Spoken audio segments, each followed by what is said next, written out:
नदी के किनारे एक विशाल बरगद का पेड़ था।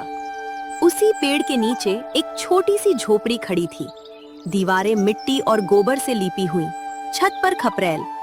ये झोपड़ी तो बहुत साधारण थी, पर ये झोपड़ी किसी महल से भी कम नहीं थी, कम से कम अपने मालिक रघुवीर के लिए। रघुवीर कोई 30 साल का जवान आदमी, पर चेहरे पर बीती मुश्किलों की लकीरें जरूर थीं, लेकिन आंखों में एक अजीब सी चमक बाकी थी, जैसे हार मानने का नाम ही न लिया हो।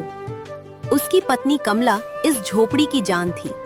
वो दिन रात मेहनत करके इस टूटे फूटे घर को स्वर्ग बनाए रखती थी। लेकिन आज शाम जब रघु घर लौटा तो उसके कंधे झुके हुए थे। रघु घर के अंदर गया। जाल सूखा था, न मछली न कीचड़ का निशान। आज भी कुछ नहीं फंसा जाल में। कमला, अब तो सुहागिन भी हमसे रूठ गई है। पहले जाल डालो तो रूपहली मछलियां छलकती थी, अब तो 2-4 झींगे भी नसीब नहीं होते। मैं सुबह से शाम तक कमर तोड़ मेहनत करता हूँ, पर घर लौटता हूँ तो खाली हाथ। चिंता मत करो जी, आप मेहनत और ईमानदारी से काम करते हो, हमें सफलता जरूर मिलेगी। भगवान सब देख रहे हैं, सफलता जरूर मिलेगी। भगवान सब देख रहे हैं। नहीं कमला, ऊपर वाले सिर्फ देख रहे हैं, वो कभी हमारी मदद नहीं करते।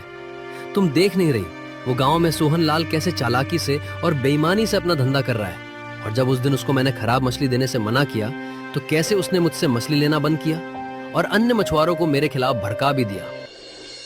नहीं सोहन सेठ, मैं आपको खराब हुई मछलियां कैसे बेच सकता हूँ?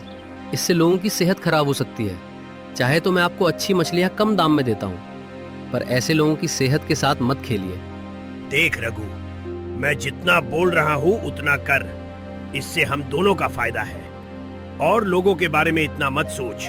लोग आते हैं जाते हैं, पर धंधा आगे बढ़ना चाहिए ना। आखिर पैसा ही इस दुनिया में सब कुछ है रघु। ये बात याद रखना रघु, इंसानियत कभी काम नहीं आती। नहीं सेठ जी, मैं ये नहीं कर सकता। सोचो उन ग्राहकों में आपका अपना कोई होता तो आप उनको ऐसे ही खराब खाना खिलाते क्या? और आप सही बोल रहे हैं, पैसे तो जिंदगी में जरूरी है, पर आप भी ये बात याद रखना कि जिंदगी के मुश्किल घड़ी में पैसों से ज्यादा इंसानियत ही काम आती है। देख रघु, मुझे इतना भाषण झाड़ने की कोई जरूरत नहीं। अच्छा, तो मतलब तू मुझे अपनी खराब मछलियां कम दाम में नहीं देगा और बाजार में भी नहीं बेचेगा, बल्कि तुम उन मछलियों को जमीन में गड्ढे में गाड़ देगा, ऐसे ही ना? हाँ सेठ जी, आपने सही समझा। अच्छा तो ठीक है, तू भी एक बात समझ लेना, अब से तू नदी के पूरब और उत्तर किनारे पर मछली नहीं पकड़ेगा, याद रखना। और मैं अन्य मछुआरों से भी कह दूंगा कि तू वहां दिखा तो तू बहुत मार खाएगा। सेठ जी, आप ऐसा मत कीजिए। नदी के पूरब और उत्तर किनारे पर ही तो अच्छी मछलियां मिलती हैं। अगर मछलियां नहीं पकड़ूंगा तो घर कैसे चलेगा सेठ जी? सेठ जी दया कीजिए। नहीं रघु, अब कोई फायदा नहीं। मैंने तुझे अच्छा ऑफर दिया था, पर तूने मना किया। अब तेरे साथ ऐसे ही होगा। परा आया इंसानियत दिखाने वाला।